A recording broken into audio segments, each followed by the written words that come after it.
Je suis absolument ravie de vous retrouver devant cette bonne vieille cheminée pour l'une des toutes dernières vidéos dans ce cadre dans lequel j'ai commencé sur Instagram il y a déjà plus de 2 ans. Je déménage dans 3 semaines, je suis entourée de cartons, mais je rentre tout juste de la Biennale de Venise, de 3 jours, 2 jours et demi d'exploration de cette édition de la Biennale de Venise. Et comme promis, je vous fais mon petit compte-rendu, un compte-rendu totalement subjectif et absolument pas, on va y revenir, absolument pas exhaustif. Alors déjà, j'ai compris dès que j'ai posté mes premières stories sur Instagram que je vis définitivement dans une réalité parallèle qui est le monde de l'art. Pour moi, c'était absolument évident que le monde entier sait ce qu'est la Biennale de Venise, que le monde entier attend avec une immense impatience de voir la nouvelle édition de la Biennale. Bon, j'ai très vite compris que beaucoup avaient une vague idée de ce qu'était la Biennale de Venise, mais voulaient en savoir beaucoup plus. Donc déjà, pour commencer, je vais faire un petit Biennale de Venise 101, un petit point sur ce qu'est la Biennale de Venise. C'est, comme son nom l'indique, un événement qui a lieu tous les 2 ans à Venise, dans 2 lieux principaux à Venise. Il y a d'abord les Giardini, qui est le lieu historique où se déroule la Biennale depuis presque 130 ans. C'est la plus vieille biennale d'art qui existe. Et en fait, dans ce pavillon, il y a un pavillon central où se tient depuis presque 130 ans la Biennale de Venise. Et en fait, au départ, à la Biennale de Venise, chaque nation européenne au début, envoyait ses champions, donc les artistes qui étaient censés montrer l'excellence artistique de chaque nation. Et en fait, tout au long du XXe siècle, ces nations ont construit leur propre pavillon tout autour du pavillon principal, donc dans tout ces Giardini. Donc il y a 29 pavillons. C'est vraiment un de mes lieux préférés sur Terre, un lieu dans lequel je me projette dans les moments d'anxiété, de déprime, surtout en plein hiver. C'est la 3e biennale que je fais et j'ai vraiment ce souvenir des Giardini comme d'un lieu absolument sublime avec ses arbres centenaires, la lumière du soleil qui filtre entre les feuilles, le chant des oiseaux, des percées sur la lagune. Passer d'une petite exposition à une autre, faire une petite pause entre chaque pavillon en profitant du soleil, en buvant un café ou un spritz, en regardant les bateaux passer sur le canal. C'est quand même une expérience vraiment magique. Alors, j'ai des souvenirs qui relèvent un peu moins de la sérénité et de la contemplation suite à cette dernière Biennale de Venise. On y reviendra, mais c'était, comme toujours, une expérience extrêmement intense, extrêmement belle que de visiter ces pavillons. Alors, je dois quand même le préciser, cette idée que chaque pays vient représenter l'excellence nationale en art, elle est totalement dépassée. C'est une idée très 19e, début du 20e siècle. Est-ce qu'il y a encore un art français? Est-ce qu'il y a encore un art belge? Est-ce que le monde de l'art n'est pas totalement internationalisé? Ou en tout cas, est-ce qu'il n'y a pas énormément d'échanges entre les artistes? Et puis, quel est le sens de faire une compétition entre les pays pour savoir lequel a le meilleur artiste? C'est quand même une drôle d'idée de hiérarchiser les artistes, de donner un grand prix, le prix de la Coupe du Monde de l'art à un pays, à un artiste.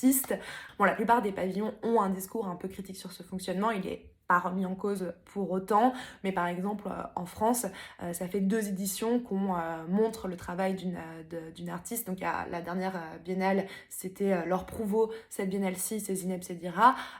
Ces 2 dernières artistes qui représentent la France, en fait, elles ont fait toute leur carrière à Londres, donc ça montre bien l'absurdité de ce fonctionnement totalement dépassé. On peut voir le choix du pavillon français comme une forme de critique de ce nationalisme artistique. Il y a d'autres pavillons qui sont allés beaucoup plus loin. Cette année notamment, le pavillon polonais montre le travail d'une excellente artiste rom. C'est la première fois qu'une représentante de la communauté rom est montrée à la Biennale de Venise. Le pavillon scandinave aussi a fait un choix très intéressant cette année. Donc le pavillon scandinave, c'est à mon avis l'un des plus beaux pavillons. Et en fait, à chaque édition de la Biennale, tour à tour, la Suède, puis la Finlande, puis la Norvège présente un ou une artiste. Cette année, ça aurait dû être le tour de la Norvège. Et en fait, les curateurs et curatrices ont décidé de ne pas présenter un artiste norvégien, mais d'offrir le pavillon au peuple Sami, qui est un peuple autochtone, un peuple indigène très ancien, dont le territoire couvre la Suède, la Norvège, la Finlande, mais aussi la Russie. voilà, donc la Biennale de Venise, c'est ça, donc cette compétition entre les pays, cette espèce d'Eurovision ou de Coupe du Monde de l'art. Alors, il n'y a pas que les 29 pavillons qui sont dans les Giardini qui participent à cette compétition officielle. Alors, en fait, au bout d'un moment, il n'y avait plus de place pour accueillir les pavillons de nouvelles nations qui voulaient entrer dans le game. Donc, en fait, maintenant, il y a des pavillons dans toute la ville de Venise, qui rend aussi l'expérience de la Biennale de Venise absolument incroyable. On peut se perdre dans la ville et tomber sur le pavillon du Kazakhstan ou de la Côte d'Ivoire, qui se trouve être dans un ancien lycée ou dans un ancien palais absolument extraordinaire. Dans les Giardini, il y a donc ces pavillons nationaux. Il y a aussi un pavillon principal, un pavillon international, où chaque année, un ou une curatrice, une personnalité du monde de l'art, est invité à donner sa vision de l'état de l'art. Donc là, c'est une personne qui choisit un thème, plusieurs thèmes, et qui invite des artistes à participer. Cette exposition, elle se passe donc dans le pavillon principal des Giardini, et depuis 1999, dans un gigantesque autre lieu qui est l'Arsenal de Venise, qui est en fait l'ancien chantier naval de Venise, qui occupe 15% de la superficie de la ville, qui est tout à l'est lui aussi, à quelques minutes des Giardini. Alors tout l'arsenal, qui fait plus de 300 000 m², n'est pas ouvert au public. Il n'y a que quelques bâtiments, déjà plus de 11 000 m², que quelques bâtiments qui accueillent donc l'exposition principale, plus quelques autres pavillons qui se sont rajoutés là, dont le pavillon italien qui est gigantesque. Voilà, vous savez tout ou presque sur le fonctionnement de la Biennale de Venise. Je vais malheureusement pas pouvoir vous parler de chacun des pavillons que j'ai visités, plus des pavillons que j'aurais adoré visiter, mais que j'ai pas eu le temps de faire, parce qu'on en a pour à peu près 27 heures de vidéo sinon. En story sur Instagram, j'ai partagé mes 3 pavillons préférés, qui sont donc le pavillon français de Zeynep Sedira. On a prévu de faire une vidéo sur cet artiste avec Projet, qui est le média avec lequel je travaille souvent. Donc on se donne rendez-vous très bientôt pour en savoir plus sur cet artiste. J'ai aussi adoré le pavillon belge de Francis Alice, le pavillon italien qui est, je pense, vraiment mon préféré. J'en ai eu les jambes coupées, j'ai vraiment eu peur dans ce pavillon, j'ai vraiment eu des émotions incroyables. Bref, j'ai dit que j'en parlais pas beaucoup plus, mais pavillon italien à voir absolument. C'est le travail d'un artiste que je ne connaissais pas du tout, qui s'appelle Gian Maria Tosatti, que j'espère qu'on reverra très bientôt ailleurs. Et puis je vais vous laisser, pour ceux qui veulent, une sorte de petit guide, la liste des pavillons que, à mon avis, il faut voir en priorité si vous allez à Venise. Je vous laisserai aussi la liste de toutes les expositions que j'ai vues et que j'aurais aimé voir à Venise, puisque évidemment, en parallèle de la Biennale de Venise, il y a des dizaines, voire des centaines d'expos qui se passent dans toute la ville. Donc vous avez toute cette liste en description de la vidéo. Et en fait, dans cette vidéo, j'aimerais surtout vous raconter l'exposition principale, puisque c'est à mon avis une exposition totalement historique, hyper importante, je l'espère en tout cas, dans l'histoire de l'art. Puis je dois quand même vous annoncer les vainqueurs de cette grande compétition internationale de l'art, de cette Coupe du Monde de l'art, donc les lions d'or, les lions d'argent, les mentions spéciales, pour que vous ayez une petite introduction aux artistes que vous allez probablement voir pas mal passer un peu partout dans les années qui viennent. Et enfin, je me dois quand même de vous faire une petite mention, de discuter un peu d'à quel point la situation internationale impacte la Biennale de Venise et sur le sens de cette Biennale dans cette époque très troublée qu'on traverse. Ça nous fait déjà un sacré programme. Je m'étais dit que cette vidéo durerait pas plus de 10 minutes. Bon, vous savez déjà que j'ai échoué, moi j'ai encore un très mince espoir au moment où je tourne cette vidéo.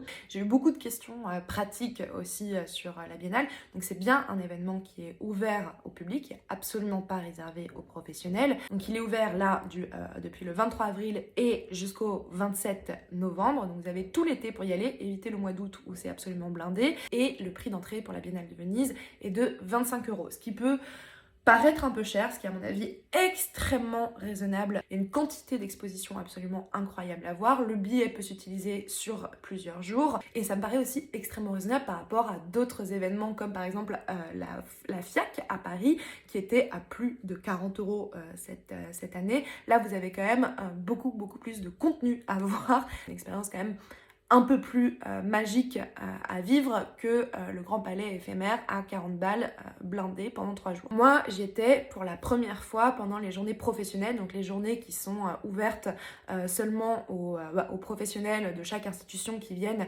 voir la Biennale de Venise, découvrir de nouveaux artistes, comprendre quelles sont les nouvelles tendances dans l'art et choisir les artistes qu'ils vont exposer dans les années qui suivent dans leurs institutions, ouverte également aux journalistes, dont du coup moi je faisais partie. Il y avait plus de 8000 accréditations pour cette Biennale de Venise, c'est énorme, à mon avis on était beaucoup plus. Il y avait aussi la possibilité pour les personnes extrêmement riches de s'offrir un billet pendant cette journée professionnelle à 400 balles.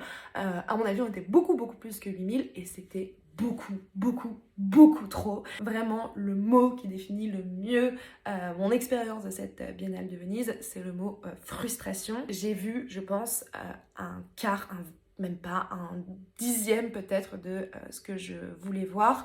En fait, déjà, en temps normal, je suis extrêmement lente dans les expositions. Je reste très longtemps devant les œuvres, je lis énormément de cartels. Bon là, j'ai pas lu les cartels des 213 artistes exposés, plus tous ceux des 80 pavillons évidemment. Je documente aussi énormément, donc je prenais déjà beaucoup de photos aux précédentes éditions de Venise. Là, j'ai pris encore plus de temps pour essayer d'avoir une photo de chaque œuvre alors qu'il y avait une foule qui passait constamment devant moi.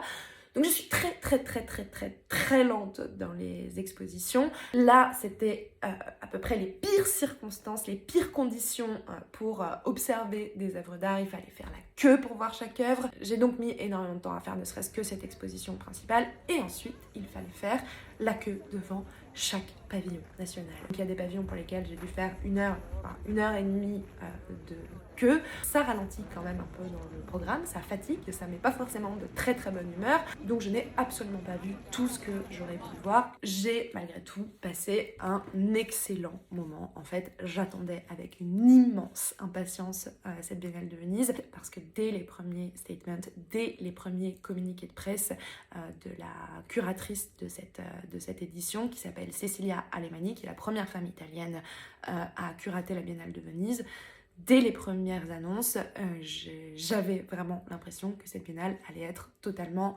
historique. Pourquoi ? Parce que Cecilia Alemany a choisi donc 213 artistes qu'elle présente dans son exposition. C'est énorme, hein. Il n'y a pas tout le temps autant d'artistes, mais sur ces 213 artistes, il y a à peu près 90% de femmes et d'artistes non-binaires. Il y a 10% d'hommes dans cette biennale et parmi eux, quelques rares hommes européens ou américains blancs. Donc c'est vraiment un changement total de paradigme, un changement total qui est montré dans ce genre de biennale. Vraiment, la Biennale de Venise, c'est l'événement le plus important du monde de l'art, le plus prestigieux en tout cas. Avoir fait ce choix est donc totalement radical. Je trouve que c'est particulièrement intelligent aussi de ne pas avoir fait une biennale qui, comme j'ai pu le lire dans la presse italienne et dans la presse française, dans des journaux pourtant très sérieux, de ne pas avoir fait une biennale 100% féminine. Non, là, l'idée, c'était pas de faire un melting pot de femmes, de faire une exposition de femmes, d'art féminin, de montrer toutes les femmes possibles, de montrer toutes les femmes qui ont été oubliées dans l'histoire. Absolument pas. Non, Cecilia Alemany avait une vision, avait un propos qui est très clair et elle a choisi les artistes qui correspondaient le mieux à son propos, à ce qu'elle voulait exprimer à travers cette biennale. Et ces artistes qu'elle a choisis se trouvent en immense majorité être des femmes. Évidemment, il y a une démarche très féministe là-dedans, mais je trouve personnellement que c'est beaucoup plus intelligent, que c'est un pas encore en avant dans la représentation des femmes dans l'art que de faire une exposition qui ne soit pas une exposition 100% femmes, mais de faire une exposition donc avec une vision, avec un propos clair. Personne n'est exclu, mais où on réalise qu'en fait c'est absolument possible de faire une exposition excellente, puisque cette exposition est excellente, qui soit constituée en immense majorité d'artistes femmes. Alors quel est le thème, quelle est la vision de Cecilia Alemany pour cette biennale? Le titre de la biennale est très beau et en dit long sur ce qu'elle a voulu faire. Donc la biennale s'appelle en anglais The Milk of Dreams, j'adore l'affiche, donc en français c'est Le lait des rêves. C'est un titre qu'elle a repris d'un livre pour enfants qui avait été créé par une artiste encore relativement peu connue, une artiste surréaliste qui s'appelle Leonora Carrington. Et dans ce livre pour enfants, le monde que Leonora Carrington crée est en constante transformation, en constante mutation. Tout ce qui est n'est jamais fixé, mais se métamorphose. C'est évidemment un livre surréaliste, donc empreint de magie, empreint de rêve. Et donc Cecilia Alemany a repris ce titre pour... Je suis en train de traire les rêves là, de traire les rêves pour avoir le lait des rêves, le produit des rêves, le produit de l'imagination des artistes qui réinventent le monde. C'est vraiment une exposition hyper positive, qui est pas du tout dans la déconstruction des modèles, mais plutôt dans la reconstruction d'un nouveau modèle de société, de nouveaux modes de penser, de nouveaux modes de penser l'histoire de l'art, qui soit donc beaucoup plus inclusif pour ce qui est de l'art, de l'histoire de l'art en train de se faire, mais qui va beaucoup plus loin en fait, qui propose de nouvelles valeurs sur lesquelles baser le futur, donc des valeurs qui sont, il faut le dire, traditionnellement plutôt attribuées aux femmes, donc des valeurs d'empathie, des valeurs de soins, de care. L'exposition présente une majorité d'artistes qui proposent de décentrer cette vision qu'on a héritée des Lumières, donc de l'homme rationnel à partir duquel on mesure le reste du monde, autour duquel le reste du monde s'organise, cet homme rationnel qui est un homme occidental et blanc. Donc qu'est-ce que c'est ce nouveau modèle? C'est un modèle qui décentre totalement la perception du monde, qui désanthropocentre la vision du monde. L'humain n'est plus au sommet de toute la hiérarchie des vivants, mais vit au milieu des vivants avec eux. Et d'ailleurs, il ne vit pas avec eux, mais en eux, puisqu'il y a toute cette réflexion que Cecilia Alemany, la curatrice, est notamment allée chercher chez la philosophe que j'adore, que je suis en train d'explorer, donc Donna Haraway, qui nous rappelle à quel point chaque être est pour eux, qu'il n'y a pas la nature et la culture, qu'il n'y a pas les hommes et les animaux, qu'il n'y a pas les hommes, les femmes, que rien n'est binaire, qu'on est constitué, puisqu'on les mange, on les absorbe, à la fois du soleil, des plantes, des animaux, bref. Je m'égare, mais vous avez compris l'esprit de cette biennale. Vous avez compris aussi que j'étais surexcitée par ce propos. Je peux pas vous faire, malheureusement, une liste infinie de tous les artistes que j'ai découverts et que j'ai adorés ou qui m'ont en tout cas beaucoup perturbée. Je vous en affiche quelques-uns là à l'écran. Tous et toutes sont d'une certaine manière des héritières du surréalisme, donc de ce mouvement qui voulait déjà au début des années 20 en finir avec le règne de la rationalité, laisser plus de place à l'imagination, à l'inconscient, aux instincts, à la place de la nature. Vous verrez aussi la diversité de mes goûts aussi dans cette petite sélection, puisqu'on a des œuvres qui sont très conceptuelles, qui sont aussi peut-être très sèches, très épurées, mais qui restent à mon avis empreintes d'énormément d'émotions, d'énormément de sensibilité. Des œuvres qui sont aussi totalement camp, totalement délirantes, totalement excentriques. Ce qui était très intéressant aussi et que j'ai adoré dans cette exposition, qui a été aussi un peu critiquée, il faut le dire, c'est qu'en fait, cette Biennale de Venise ne présente pas uniquement des artistes contemporains, des artistes vivants, des jeunes artistes. Ça a été critiqué puisque ce serait aussi le rôle d'une biennale peut-être que de mettre en avant de nouveaux visages, de nouveaux créateurs, créatrices. J'ai trouvé très intelligent de la part de Cecilia Alemany de vouloir donc montrer où en était le monde de l'art et de vouloir montrer aussi que on est dans cette période où on est en train de reconsidérer la façon dont a été faite l'histoire de l'art, qui a écrit l'histoire de l'art, et d'aller chercher ce qui se passait peut-être en périphérie du discours dominant, d'aller chercher les artistes qui travaillaient donc en périphérie des groupes d'artistes aujourd'hui reconnus comme les tenants de la modernité, donc principalement des femmes qui ont été oubliées, laissées de côté par l'histoire, d'aller chercher aussi ce qui se faisait ailleurs que dans les grands centres, Paris, New York, Berlin. Donc en fait, l'exposition est rythmée par des capsules temporelles dans lesquelles chaque fois un thème est exploré. Donc il ne s'agit pas de faire un portrait de toutes les artistes femmes oubliées par l'histoire, encore une fois, c'est important. Il y a vraiment un thème à chaque fois qui est exploré et une sélection d'artistes. Donc sélection, ça veut dire qu'il n'y a pas une exhaustivité, une volonté même d'être exhaustive, une sélection d'artistes qui répondent à ce thème et qui viennent nourrir, dialoguer le reste de l'exposition et donc la création contemporaine. Cecilia Alemany s'est pas contentée de faire une exposition principalement de femmes, mais aussi une exposition qui met vraiment en avant des artistes qui viennent d'autres pays que l'Europe et les États-Unis, et qui ont aussi des pratiques qui ne relèvent pas forcément de la définition occidentale de ce qu'est l'art.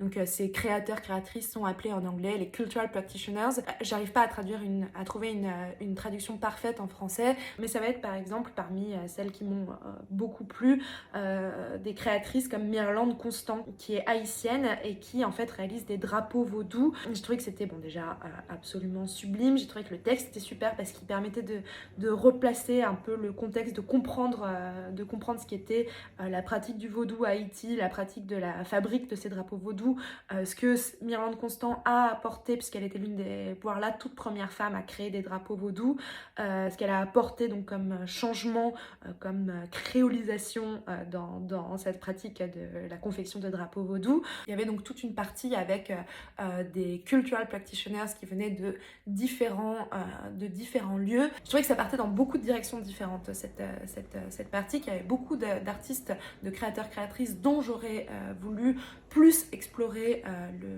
le travail, pour lequel il me manquait un peu de contexte pour tout comprendre. Et en fait, le fait de juxtaposer des artistes qui viennent du Chili, qui viennent d'une tribu, d'un peuple en Afrique du Sud, d'Haïti, qui pratiquent une forme de création qui est totalement différente de celle qu'on connaît, de celle qu'on voit dans les musées, dans les galeries européennes, américaines. C'était un petit peu dangereux d'une certaine façon, peut-être un tout petit peu exotisant dans le fait qu'ils soient tous juxtaposés, que toutes ces cultures finalement deviennent à la fin, quand on est une petite européenne comme moi qui lit 15 cartels de suite sur des peuples que je connaissais pas ou très peu jusque-là, tout se mélange un peu, c'est un peu difficile d'avoir une vision claire de ce que chacune de ces artistes a apporté, peut apporter aussi dans le discours. Bon, c'est en revanche beaucoup de petites graines plantées, de directions à explorer. J'ai évidemment, en bonne élève que je suis, noté tous ces noms pour aller faire mes recherches sur chacune de celles et ceux qui m'intéressaient, mais c'était un peu overwhelming, j'étais un peu dépassée. Bref, vous l'avez compris, j'ai trouvé cette exposition exceptionnelle, d'autant plus que c'est très difficile d'exposer dans l'Arsenal, qui est cette immense salle très très longue, dans lesquelles c'est très difficile de ne pas créer un sentiment de répétition, d'épuisement en mettant une œuvre. J'ai trouvé la scénographie très belle, très fine, très douce. J'en ai pas eu marre à aucun moment, j'allais de découverte, de surprise en surprise. Aux précédentes biennales, surtout à la dernière édition, j'en pouvais plus à la fin de la visite de l'Arsenal. Là vraiment c'était extrêmement riche. Évidemment, j'ai pas tout absolument apprécié. Je trouvais des petites choses qui me plaisaient pas, que je trouvais pas construites comme j'aurais aimé qu'elles soient construites. Mais dans l'ensemble, c'était clairement ma biennale préférée et j'ai jamais autant découvert et aimé d'artistes que dans cette biennale, que dans les choix de Cecilia Alemany. Je voulais faire 10 minutes de vidéo, c'est déjà beaucoup trop long. Je vous ai pas donné les grands vainqueurs de cette édition de la Biennale. Il y a eu d'abord 2 Lions d'Or qui ont été attribués à des artistes pour l'ensemble de leur œuvre. Donc d'abord l'artiste chilienne Cecilia Vicuña, dont le portrait de la mer est l'une des affiches de la Biennale de Venise, qui a aussi une installation dans la Biennale de Venise. Je connais pas grand chose, j'avoue, sur cet artiste, donc je vais pas vous en dire plus. Également récompensé pour l'ensemble de son œuvre, l'artiste allemande Katharina Fritsch, qui ouvre l'exposition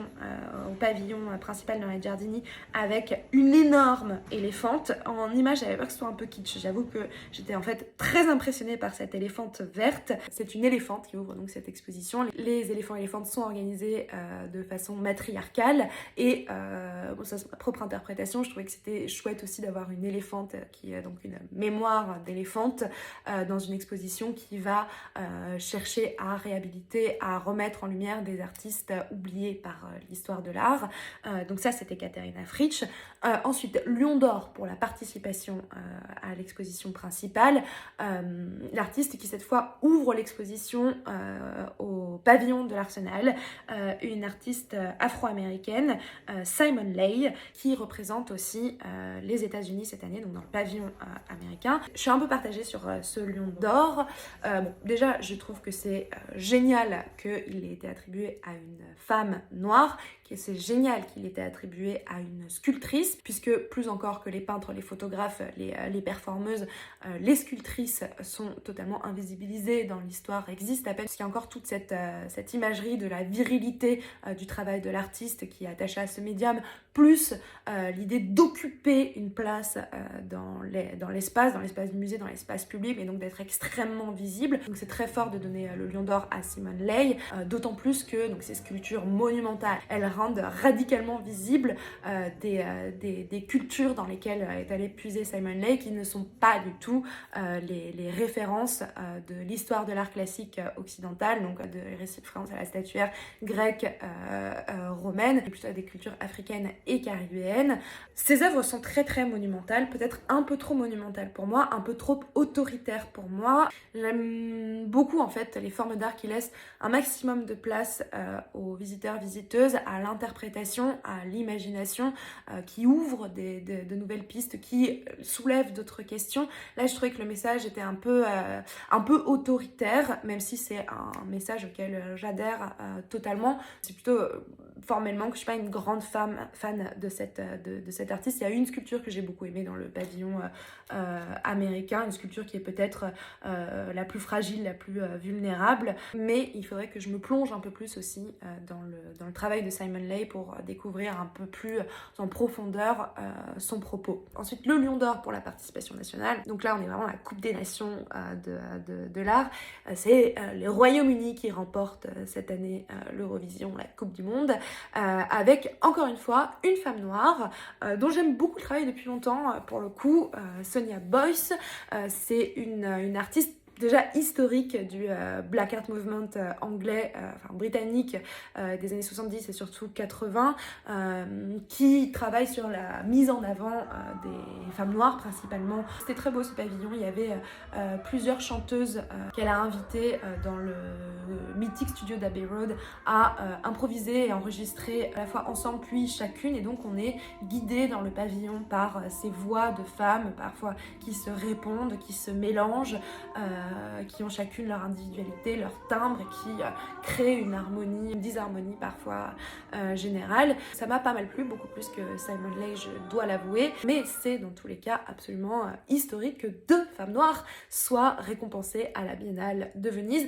On espère juste que ce ne soit pas une forme de tokenism, comme on dit en anglais, donc une sorte de carte que le monde de l'art pourra constamment agiter en disant non, on n'est pas raciste, on n'est pas misogyne. Regardez, on a récompensé 2 femmes noires à la Biennale de Venise en 2022, et après on pourra continuer à exposer 90% d'hommes dans les expositions et donner plein de prix, parce qu'il y aura toujours cette petite carte qui pourrait être ajoutée. Non, j'espère que c'est vraiment le début d'un renversement total de la façon dont fonctionne le monde de l'art. On croise les doigts, on va toutes et tous lutter pour. Et puis enfin, le tout dernier vainqueur de cette remise de prix, Lion d'argent, donc pour un artiste émergent, un nouvel artiste. C'est un homme qui l'a reçu, Ali Chéri, qui est un artiste libano-français, que pour ma part j'ai découvert il n'y a pas très longtemps, il y a peut-être un peu moins d'1 an. Il est représenté par la galerie Iman Fares, qui est une très bonne galerie à Paris. Alors c'est pas vraiment un artiste tout jeune, hein, il a déjà 46 ou 48 ans, je me souviens plus, mais donc il crée des espèces de collages en sculpture, de nouvelles déités, de nouveaux personnages qui ont une allure mythique, qui va puiser dans différentes cultures. C'est un travail que j'aime beaucoup aussi, donc j'étais ravie de voir qu'il avait remporté ce Lion d'argent. Et puis on a quand même eu, il faut le dire, je tiens à le dire, parce qu'après avoir bien défoncé l'aspect nationaliste de cette compétition d'art, j'ai évidemment une petite fierté française, puisque Zineb Sedira a eu une mention spéciale. À mon avis, elle aurait dû avoir le Lion d'Or, évidemment, elle était extraordinaire, le pavillon était extraordinaire, mais une mention spéciale, c'est déjà pas mal du tout. Je voulais quand même dire en conclusion que ça peut probablement paraître à certains, certaines, un peu superficiel que de dépenser autant d'argent, que de consacrer autant d'espace à de l'art dans des temps aussi complexes que les nôtres, alors qu'on traverse une pandémie, alors qu'il y a une guerre en Europe pour la première fois depuis de nombreuses années. Dépenser autant d'énergie, autant d'argent, faire venir autant de monde et d'œuvres en avion dans ce contexte, ça peut paraître un peu indécent, je le conçois parfaitement. Ça dépend aussi de la perception qu'on a du rôle de l'art dans la société, de l'importance qu'on donne à la parole, à la vision des artistes. Je partage pour ma part la vision de Cecilia Alemany qui dit que la Biennale Venise est toujours un bon oscilloscope, un bon moyen de mesurer la température du monde, de comprendre. Pour moi, en fait, l'art est souvent un miroir, même si c'est un miroir déformant de la société, de l'état de la société, de ce qui occupe, de ce qui préoccupe nos sociétés. Un moyen aussi de prendre un peu du recul sur les informations, le flux d'informations constant, la parole des pseudo-experts, expertes, et d'entendre d'autres voix, celles d'artistes, et là pour le coup, issues d'autres milieux, d'autres sociétés que celles dont on entend les voix majoritairement. Je partage aussi totalement, et je pense que je vais finir sur ça, sur cette biennale, le point de vue de l'artiste qui est exposé dans le pavillon ukrainien, de l'artiste Pavlo Makov, qui dit « Je ne crois pas que l'art peut changer le monde ». Je suis presque d'accord avec lui, je pense que l'art peut contribuer à changer nos imaginaires et donc contribuer à changer la façon dont on voit le monde.